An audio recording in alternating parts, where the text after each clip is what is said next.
اب سوال یہ ہے کہ کیا قربانی گھر میں 10 افراد ہیں تو ایک پر واجب ہے، یا کس کس پر واجب ہے، یا گھر میں سے ایک سال ایک کر لے، دوسرے سال دوسرا کر لے، تیسرے سال پھر تیسرا کر لے، تو کیا اس طرح سسٹم نظام چل سکتا ہے؟ جی نہیں، قربانی کے وجوب کے لیے اسلام نے چند شرائط وضع کی ہیں۔ پہلی شرط ہے مسلمان ہونا،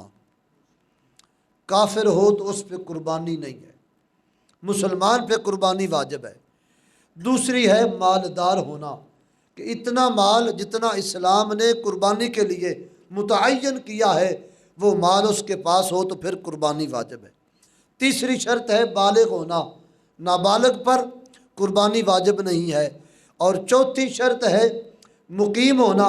مسافر پر قربانی واجب نہیں ہے۔ یہ 4 شرطیں جب مل جائیں، پہلے مسلمان، پھر مالدار، پھر بالغ، پھر مقیم، اگر نابالغ ہے اس پہ نہیں، مسافر ہے اس پہ نہیں، مسلمان نہیں تو اس پہ نہیں، مالدار نہیں ہے تو اس پہ نہیں۔ اب ہم الحمدللہ مسلمان ہیں، کلمہ پڑھتے ہیں، ہمارا ایمان اللہ رسول پر ہے، کتابوں پر ایمان، سابقہ نبیوں پر ایمان، جنت و دوزخ پر ایمان رکھتے ہیں، سارے انبیاء رسولوں پر ہم ایمان رکھتے ہیں۔ اس کے بعد جو دوسری شرط ہے وہ ہے مال۔ اب وہ کتنا مال ہے جس کی وجہ سے قربانی کا وجوب لازم آتا ہے؟ اہل شریعت نے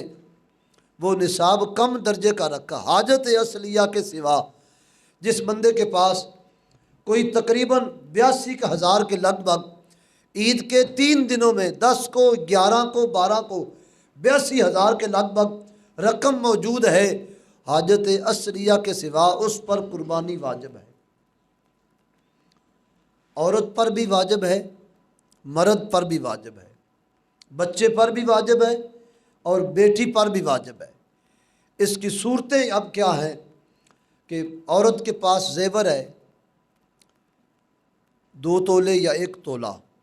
اس کے ساتھ اس کے پاس کچھ پیسے بھی ہیں، اب 1 نصاب نہیں رہا، اب 2 نصاب بن گئے۔ اچھی طرح یہ سمجھ لیا جائے مسئلہ، عورت کے پاس ذاتی اس کی ملکیت میں زیور 1 تولہ ہے اور ساتھ اس کے پاس 2-4 ہزار روپیہ بھی ہے، تو اسلام نے کہا اس عورت پہ قربانی واجب ہے۔ اب 2 نصاب ہو گئے، ایک سونے کا نصاب، ایک نقدی نصاب جو پیسے کا نصاب ہے۔ اگر صرف اس کے پاس سونا ہی ہو اور کوئی نہ پیسہ ہو نہ چاندی ہو تو پھر وہ 7.5 تولے صرف سونے کا نصاب لیا جائے گا، یا چاندی ہو صرف چاندی تو 52.5 تولے کا نصاب لیا جائے گا۔ جب 2 نصاب جمع ہو جائیں تو پھر اسلام تھوڑے نصاب کو لیتا ہے۔ اب 2 نصاب، ایک طرف سونا 1 تولہ جس کی قیمت آج کل 1,20,000 کے لگ بھگ یا اس کے قریب ہے، تو قربانی کے لیے 82,000 کا اسلام نے ہدف قائم کیا ہے۔ اب 2 نصاب ہونے کی وجہ سے پیسے 2-4 ہزار روپیہ، ادھر سونا، تو اب عورت پر قربانی کا وجوب لازم ہے۔ اسی طرح بچے کے پاس سونا ہے، وہ کاروبار کرتا ہے، عید کے جو مخصوص 3 دن ہیں، ان 3 دنوں میں حاجت اصلیہ کے سوا جتنا اضافی مال ہے اس کو اس میں جمع کیا جائے گا۔ اگر 82,000 کے لگ بھگ پیسے بن جائیں تو قربانی کرنا واجب آ جاتی ہے۔ ہمارے گھروں میں بہت ساری ایسی اشیاء موجود ہیں جو حاجت اصلیہ میں آتی ہی نہیں۔ اسلام نے حاجت اصلیہ کا نصاب بالکل مختصر رکھا ہے، 3 جوڑے کپڑوں کے، یہ حاجت اصلیہ ہے۔ اس زمانے میں اگر دیکھا جائے تو ہر بندے کے پاس 10-10 12-12 جوڑے کپڑوں کے موجود ہیں۔ اسی طرح دیگر گھر کی جو اشیاء ہیں، برتن ہیں اتنے جو کبھی استعمال میں نہیں ہوئے، اور بستر ایسے ہیں جو کبھی استعمال میں نہیں آئے، یا اس طرح کی اور چیزیں جو کبھی استعمال میں نہیں آئیں، وہ حاجت اصلیہ کے علاوہ ہیں۔ جب نصاب قربانی بنانا ہوگا تو ان کو بھی شامل کر لیا جائے گا۔ تو تو اس لحاظ سے میں کہہ سکتا ہوں کہ فی زمانہ شاید ہی کسی گھر میں کوئی بندہ بچتا ہو کہ جس پر قربانی کا وجوب لازم نہ آتا ہو، وگرنہ ہر بندے پر قربانی واجب ہوتی ہے۔ بعض فقہا نے تو یہاں تک لکھا ہے جس پر صدقہ فطر واجب ہے اس پر قربانی بھی واجب ہے۔ روزوں کے بعد جب عید آئی تو فطرہ دیا گیا، گندم کے حساب سے یا کھجور کے حساب سے، جس اعتبار سے بھی دیا گیا، جس پر فطرہ واجب تھا فطرانہ، اس پر قربانی بھی واجب ہے کہ وہ قربانی بھی ادا کرے۔ اب کیا قربانی کے لیے گھر میں بڑے افراد کا ہونا ضروری ہے یا بڑے پر نہ ہو چھوٹے پر واجب ہو جائے؟ اس کی بھی صورت ہے۔ والد صاحب ہیں، ان کے 10 بیٹے ہیں، اپنا اپنا الگ کاروبار رکھتے ہیں، لیکن اس دفعہ حالت یہ ہے کہ والد صاحب کے پاس نہ تو کوئی مال ہے نہ کوئی کاروبار ہے، بس بمشکل گزارا ہو رہا ہے۔ اولاد اپنا اپنا کاروبار کرتی ہیں، ان کے پاس پیسے ہیں، تو ایسی صورت میں والد پر قربانی نہیں، بچوں پر قربانی ہے۔ اگرچہ بیٹے ایک دروازے سے آتے ہیں، ایک گھر میں رہتے ہیں، ایک چولھ پر سب کا کھانا تیار ہوتا ہے، سب اکٹھے رہتے ہیں، لیکن کاروبار الگ الگ ہے۔ شادی شدہ ہیں یا غیر شادی شدہ ہیں، ان کے پاس ذاتی پیسہ موجود ہے تو ان پر قربانی واجب آتی ہے۔ اور دوسری صورت یہ ہے کہ بچوں کے پاس تو کچھ نہیں، وہ جو کچھ کماتے ہیں اپنے پاس نہیں رکھتے، وہ سب کچھ لا کے اپنے والد محترم کو ان کی ملکیت میں دے دیتے ہیں، وہ سیاہ کریں یا سفید کریں، انہیں کلی اختیار ہے۔ تو ایسی صورت میں بچوں پہ قربانی واجب نہیں ہوگی، باپ پر قربانی کرنا واجب ہوگا۔ اب وہ عورت جو اپنے گھر سے سونا لے کے آئی ہے، اس کے پاس صرف سونا ہی ہے، سونے کے نصاب کے ساتھ کچھ اس کے پاس پیسے بھی ہیں، تو اس پر قربانی کا وجوب ہے، لیکن اتنے پیسے نہیں بنتے کہ وہ قربانی کے لیے جانور خرید سکے، یا حصے کے لیے 14,000 یا 16-18,000 وہ دے سکے، اتنے پیسے نہیں۔ سونا بھی موجود، 2-4 ہزار روپیہ بھی موجود، تو اس صورت میں خواہ مرد ہو یا عورت ہو، شریعت اسلامیہ نے کہا وہ قرض لے کے قربانی ضرور کرے۔ غور کرو کتنی اہمیت ہے قربانی کی، کہ وہ اپنے کسی ضروری کام کے لیے بھی قرض تو لے سکتا ہے۔ یہ 3 دن اہم ضروری ہیں، اور ان دنوں میں وہ قرض لے کے قربانی ادا کرے، یا اپنے مال میں سے سونے میں سے سونا فروخت کرے، یا اپنا مال بیچے اور بیچ کر قربانی کا جو وجوب ہے اس کو ادا کرے۔ اب اور بھی بہت سارے مسائل ہیں، کچھ نشست میں آ جائیں گے۔ آخر میں وہ مسئلہ کرنا چاہتا ہوں کہ یہ پاکیزہ مال اور پاکیزہ جانور کہ جس کی مثل سارا سال گوشت نہیں مل سکتا، یہ اتنی پاکیزہ طہارت والا گوشت ہے، یہاں تک کہ اسلام نے سرخ لین لگا دی کہ یہ اتنا پاکیزہ گوشت ہے کہ قربانی کے علاوہ اتنا بڑا جانور کر لیا جائے کہ جو قربانی کے جانور سے کئی گنا مہنگا بھی ہو اور کئی گنا خوبصورت حسین بھی ہو، تو کیا افضل وہ ہے یا یہ ہے؟ اسلام نے کہا جو قربانی میں کیا جائے وہ بڑا ہی افضل ہے۔ اس کی وجہ اس کو نسبت ہے جناب خلیل علیہ السلام سے، اس کو نسبت ہے جناب حضور علیہ السلام سے، اس واسطے یہ فضیلت پا گیا۔ اب اسلام نے سرخ نشان دیا، فرمایا یہ اتنا پاک گوشت ہے، اس کو کوئی غیر مسلم ہاتھ بھی نہ لگائے۔ اتنا پاکیزہ گوشت ہے یہ، اس میں شفا ہے، اس میں رحمت ہے۔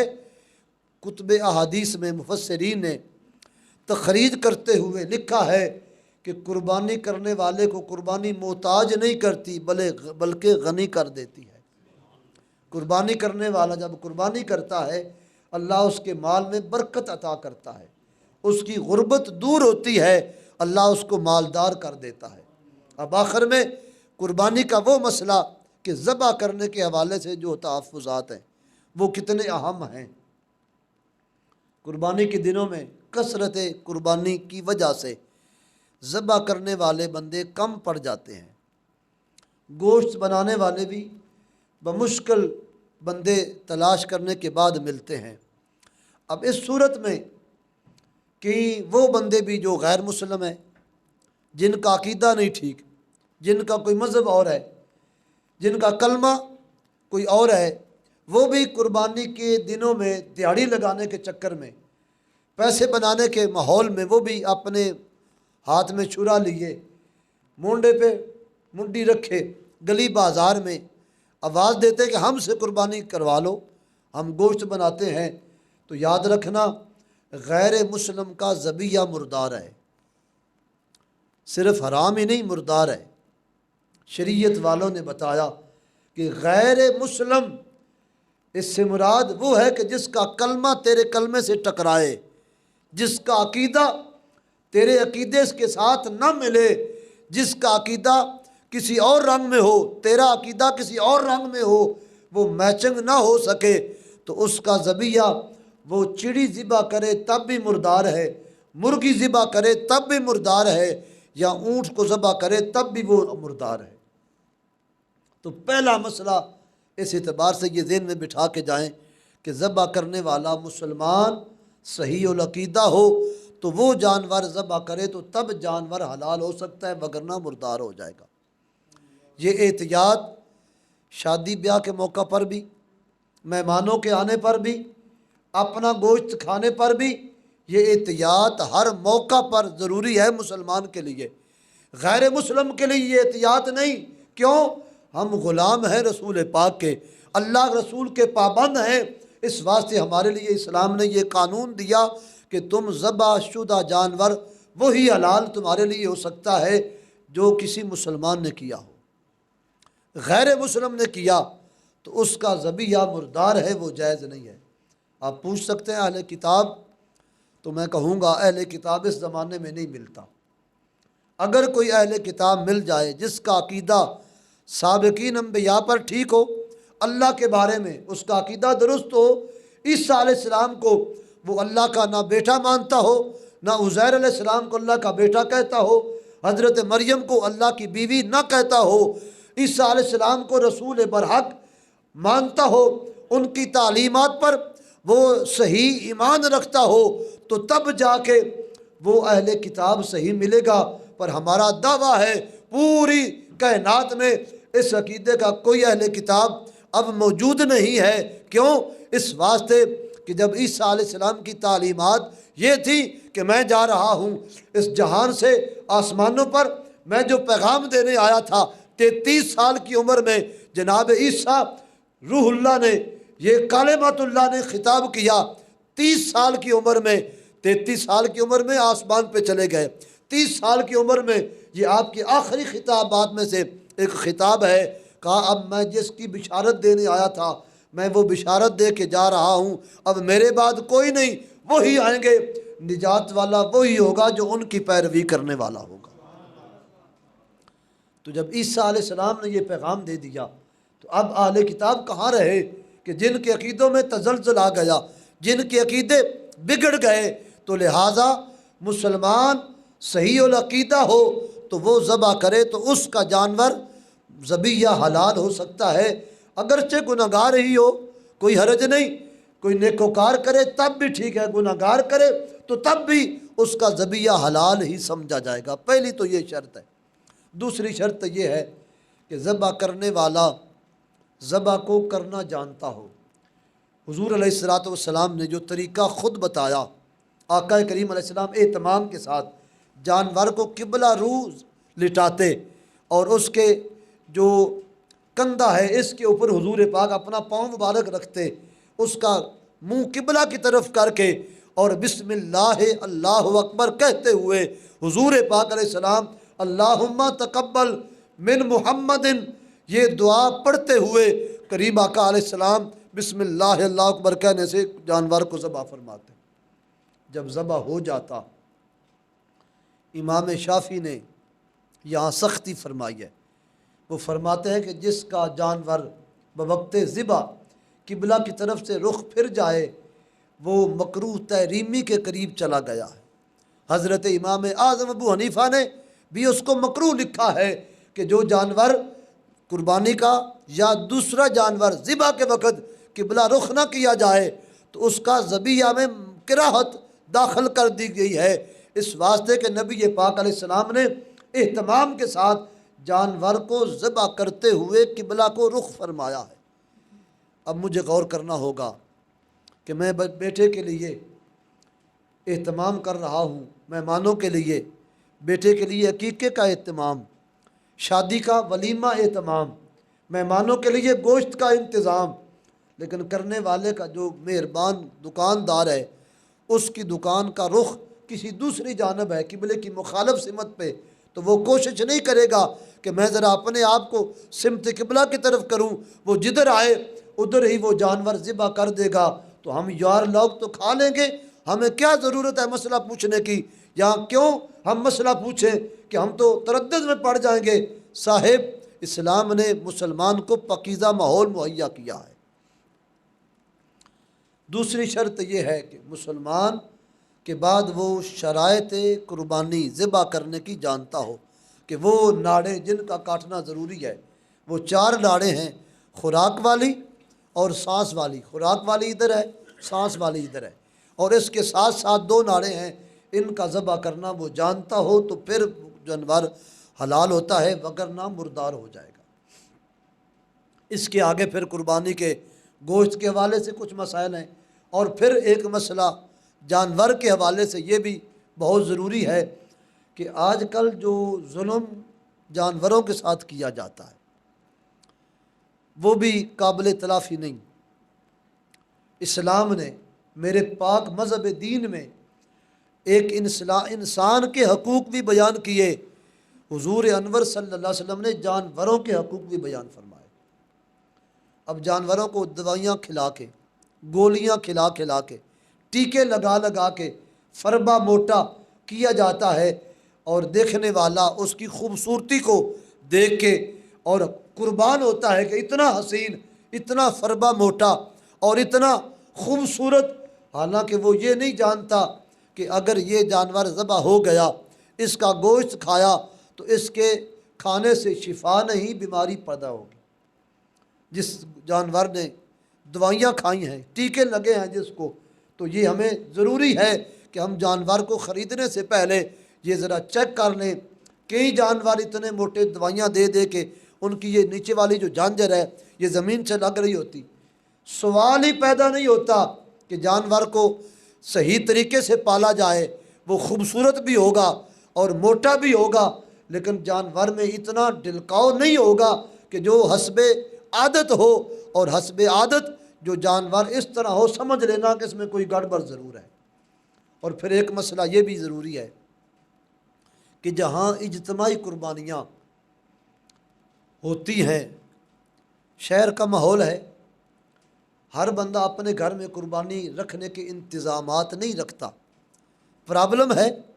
جگہ کے اعتبار سے، تو پھر یار لوگوں نے اجتماعی قربانیوں کا سلسلہ شروع کر لیا،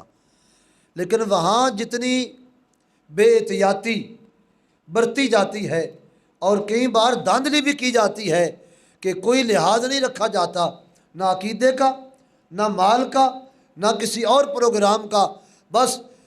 دھڑا دھڑ اعلان کے ذریعے قربانی کے حصے دیے جاتے ہیں۔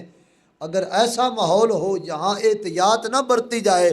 تو وہاں بھی قربانی کے ضائع ہونے کے شدید خطرات اور خدشات ہیں۔ اس سے بہتر ہے قربانی کا انتظام تنہا کیا جائے، اور بہتر قربانی وہی ہے کہ جس میں بندہ خود ہی شریک ہو، تاکہ مال بھی پاک ہو، نیت بھی صاف رہے۔ اللہ تعالیٰ اپنے حبیب کا صدقہ ہمیں ان خاص دنوں کی رحمتوں سے مالا مال فرمائے، آمین۔ وما علینا الا البلاغ المبین۔